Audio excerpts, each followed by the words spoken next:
ऐसा कहकर वह दुष्ट चुड़ैल राक्षस गुरु को मार देती है। एक बार एक गांव में बहुत सारे शैतानी बादल अपनी शैतानी चुड़ैल के साथ गांव में तेजाब की बारिश करने लगते हैं। उस तेजाब की बारिश के कारण गांव वाले जलने लग जाते हैं। अरे बचाओ कोई, ये शैतानी बादल और चुड़ैल तो हमें मार देगी भाई। और सभी गांव वाले घबराकर यहाँ वहाँ भागने लगते हैं। भागते कहाँ हो? मैं माचिस वाली चुड़ैल हूँ, मुझसे बचकर कहाँ जाओगे? उसी गांव में एक पेड़ के नीचे एक राक्षस गुरु तपस्या कर रहे थे। वह बादल और चुड़ैल वहां भी पहुंच जाते हैं और तेजाब की बारिश करते हैं। राक्षस गुरु को बहुत गुस्सा आता है, लेकिन तब तक बहुत देर हो गई थी। राक्षस गुरु ने जिस घड़े में एक दुष्ट चुड़ैल को बंदी बना रखा था, वह घड़ा तेजाब की बारिश से पिघल जाता है और उसमें से वह दुष्ट चुड़ैल बाहर आ जाती है। वह चुड़ैल कहती है, राक्षस गुरु, तूने मुझे कैद कर अच्छा नहीं किया। ऐसा कहकर वह दुष्ट चुड़ैल राक्षस गुरु को मार देती है। राक्षस गुरु मरते मरते कहते हैं, मैं तुम दोनों को श्राप देता हूँ कि आज से 15 साल के बाद एक नागिन की बेटी तुम्हारा अंत करेगी और उस दिन तुम चुड़ैलों का आतंक खत्म हो जाएगा।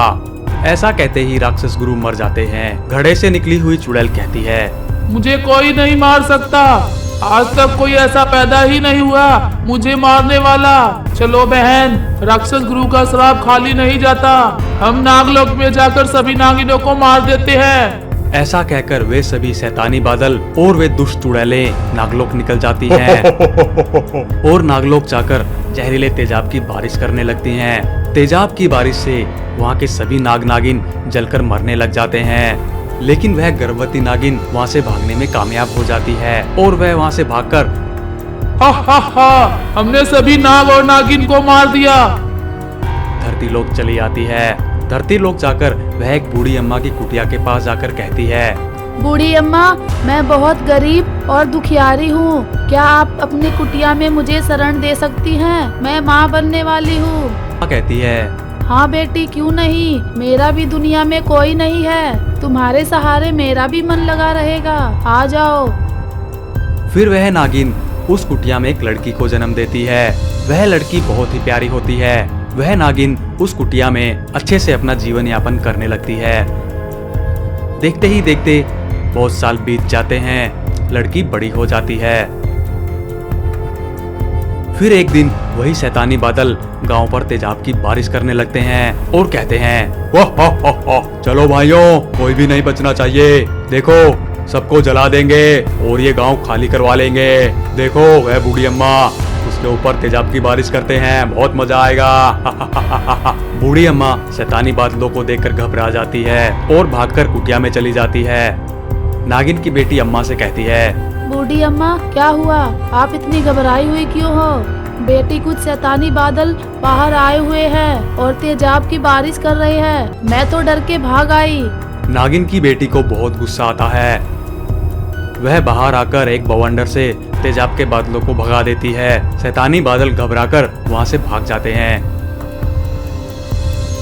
और चुड़ैल के पास पहुंच जाते हैं। वह चुड़ैल से सारी बात बताते हैं। चुड़ैल कहती है, ऐसा कौन आ गया जिसने हमारे शैतानी बादलों को हरा दिया? हम उसे नहीं छोड़ेंगे। ऐसा कहकर वह सभी शैतानी बादल और चुड़ैलें दादी अम्मा की कुटिया के पास पहुंच जाते हैं और कहते हैं, कौन है वो जिसने हमारी शैतानी बादल को हराया? बाहर निकल, आज के बाद तू किसी को भी हराने लायक नहीं रहेगा। तभी नागिन की बेटी बाहर आती है। नागिन कहती है, नहीं बेटी, तुम मत जाओ, ये दुष्ट चुड़ैलें तुम्हें मार देंगी। लेकिन नागिन की बेटी कहाँ मानने वाली थी, वह बाहर आ ही जाती है। तभी नागिन की बेटी एक बवंडर से सभी शैतानी बादलों को दूर फेंक देती है। उस लड़की की ऐसी शक्तियां देखकर चुड़ैलें हैरान हो जाती हैं और नागिन भी हैरान हो जाती है। वह शैतानी बादल कहते हैं, भागो भाई, आज के बाद तो हम चुड़ैल की गुलामी ही नहीं करेंगे, चुड़ैल तो हमें मरवा ही देती। चुड़ैल कहती है, लगता है राक्षस गुरु की बात सच है, यही लड़की हमें मारेगी। इससे पहले यह हमें मारे, हम यहाँ से भाग जाते हैं। जैसे ही वह चुड़ैलें भागने लगती हैं, नागिन की बेटी उड़कर उन्हें पकड़ लेती है और उन दोनों की मुंडी तोड़ देती है। तुम सभी ने मेरे साथ धोखा किया है, मेरे साथ धोखा हुआ। एक समय की बात है, खुद शैतान अपनी गुफा से निकलकर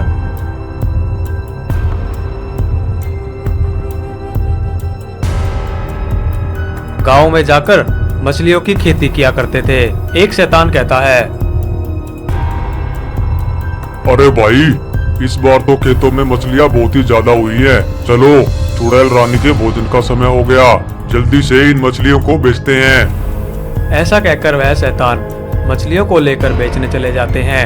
आओ भाई आओ, मछलियाँ ले जाओ, बहुत ही ताजा ताजा जमीन से उगाई हुई मछलियाँ हैं, स्वादिष्ट मछलियाँ खाओ। तभी गांव का एक व्यक्ति मछलियां खरीदने के लिए आता है। अरे भाई, कितने की दी है मछलियां? शैतान कहता है, 10 रुपए किलो। यह तो बहुत ही महंगी है भाई। अच्छा, तो तुम्हें सस्ती चाहिए? आ जाओ मेरे साथ, कमरे में बहुत ही सस्ती सस्ती मछलियाँ रखी हुई हैं। ऐसा कहकर वह व्यक्ति शैतान के साथ कमरे में चला जाता है। वह जैसे ही कमरे में जाता है, वह शैतान उस व्यक्ति की मुंडी काटकर और उसे बोरी में डाल लेता है। सभी शैतान गुफा की तरफ निकल पड़ते हैं। गुफा में पहुंचकर शैतान उस सरकटे व्यक्ति को चुड़ैल को दे देता है। चुड़ैल कहती है, शाबाश मेरे शैतानों, ऐसा ही अच्छा काम करते रहो। जिस दिन मैं 100 आदमी खा लूंगी, मैं तुम्हें शैतान रूप से आजाद कर दूंगी और पृथ्वी लोक तुम्हारे हवाले कर दूंगी। तुम पृथ्वी लोक पर राज करना और जितने चाहे उतने आदमी खाना। अब जाओ और जाकर मछलियों की खेती करो।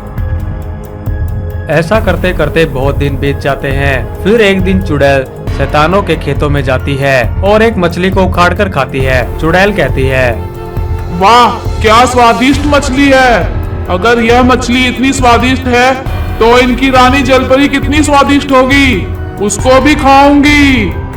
तभी वह शैतान को बुलाती है और कहती है, शैतानों जाओ, जलपरी को लेकर आओ। जलपरी को खाते ही मैं तुम्हें शैतान के रूप से आजाद कर दूंगी और पृथ्वी लोक का महाराजा बना दूंगी। यह बातें बंटी सुन रहा होता है। बंटी भागा भागा जलपरी के पास जाता है और जलपरी से कहता है, क्या हुआ बंटी, तुमने मुझे इतना जल्दी क्यों बुलाया? जलपरी बहन, खुद शैतान और एक भयानक चुड़ैल आपको मारकर खाने की बात कर रहे थे और यहीं आ रहे हैं। तभी जलपरी कहती है, घबराओ नहीं बंटी, उन्हें यहाँ आने दो, लेकिन तुम जल्दी जाओ और सभी गांव वालों से बोलो कि वह 1000 माचिस की तिल्ली का एक पुल बनाए।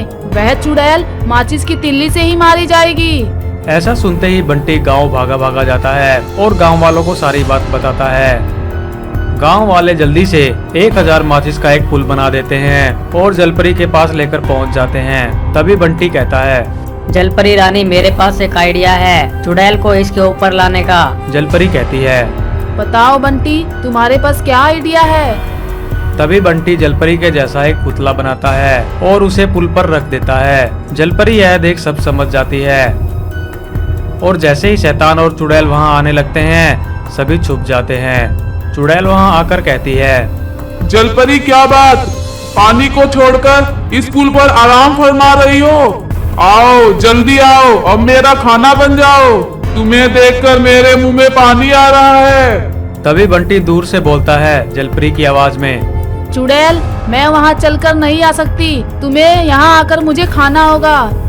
चुड़ैल जलपरी को देखकर इतनी उतावली हो गई थी कि उससे रहा नहीं गया और वह भागी भागी पुल पर चढ़ जाती है। लेकिन तभी उसे पता लग जाता है कि जलपरी असली नहीं है, वह तो एक पुतला है। चुड़ैल कहती है, तुम सभी ने मेरे साथ धोखा किया है, मेरे साथ धोखा हुआ।